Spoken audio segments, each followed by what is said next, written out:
Today, we're going to talk about one of the most important events in all of human history. And no, it's not a war, it's not the crowning of a king or the rise of some empire. It was a collision. It was the moment two halves of our world, which had been totally separate for thousands of years, finally slammed into each other. And in doing so, they created the very world we're all living in right now. But to really get this, we have to start not with some story of triumph, but with tragedy. This is a quote from an Aztec poet written right after the Spanish arrived, and it cuts right to the bone, doesn't it? It captures the absolute devastation that came with that first contact. It's a really powerful reminder of the human cost.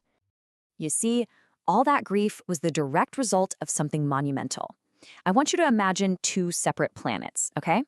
Each one with its own unique plants, animals, cultures, diseases, the whole shebang. Now imagine those two planets suddenly colliding. That is basically what happened when the Eastern and Western hemispheres reconnected. And this incredible kind of chaotic transfer of life back and forth, that's what historians call the Columbian exchange. And listen, this wasn't just about people meeting other people. This was a complete biological and cultural reshuffling of the entire planet. We're talking everything from tiny little microbes to massive mammals.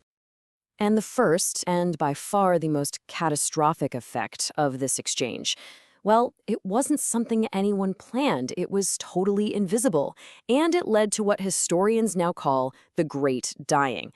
So yeah, the conquistadors showed up with steel swords, with guns, with armor, but their most effective weapon, it was something they didn't even know they were carrying. It was germs. You see, the peoples of the Americas had been isolated for millennia, so they had absolutely zero immunity to the diseases that Europeans had been living with for centuries. Smallpox, measles, the flu. These diseases, which for Europeans were often childhood illnesses, just swept through the Americas like a wildfire. They were the true conquerors, wiping out entire villages and cities, sometimes before the people there had ever even laid eyes on a European. And the scale of this, it's just staggering.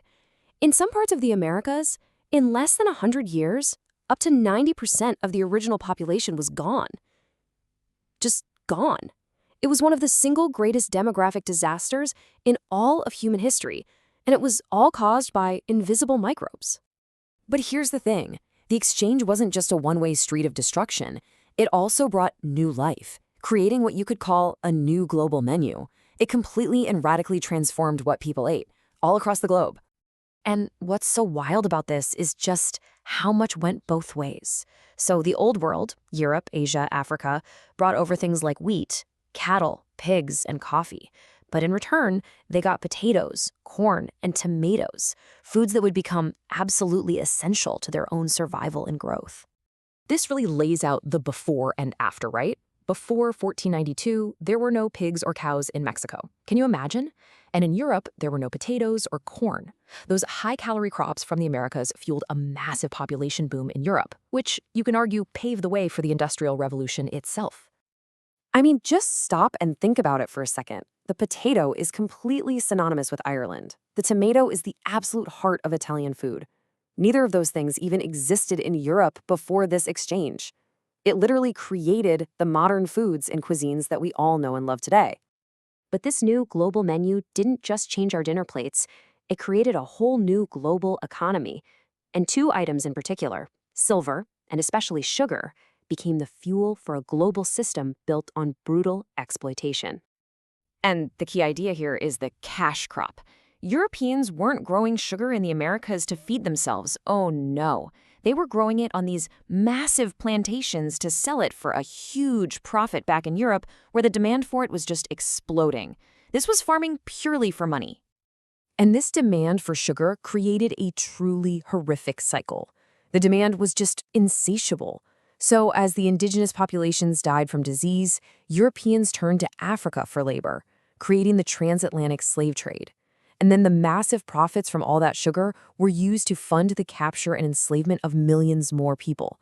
It just fed itself.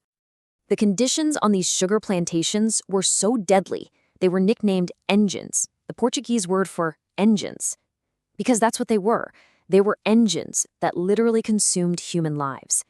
The death rate was something like 5 to 10% every single year, which meant a constant, brutal importation of new captives was needed just to keep the engines running. And this chart, this is so important to understand. You know, a lot of us associate slavery with North America, but look at this. The vast majority, over 90% of all enslaved Africans, were sent to the Caribbean and South America, and they were sent there primarily to work and die on these sugar plantations. And yet, out of this unimaginable, soul-crushing horror, a story of cultural survival and even creation emerges. The African diaspora, this forced scattering of African peoples, led to the birth of brand new, incredibly vibrant cultures all across the Americas. Think about it. People torn from their homes, speaking hundreds of different languages, somehow managed to forge new communities, new families, and completely new ways of expressing themselves. Culture wasn't just lost, it was resiliently remade. Take a look at this family tree of music. It's incredible. The syncopated rhythms and musical traditions that came from Africa became the bedrock for almost all modern popular music. From jazz and blues in the US to samba in Brazil and reggae in Jamaica, the entire soundtrack of the modern world has deep, deep African roots. And it wasn't just music. In order to communicate with each other and with their captors, enslaved Africans created entirely new languages, which we now call Creole languages.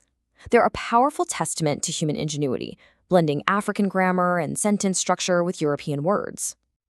So let's pull all of this together and just look at the big picture. The Columbian Exchange didn't just tweak a few things here and there.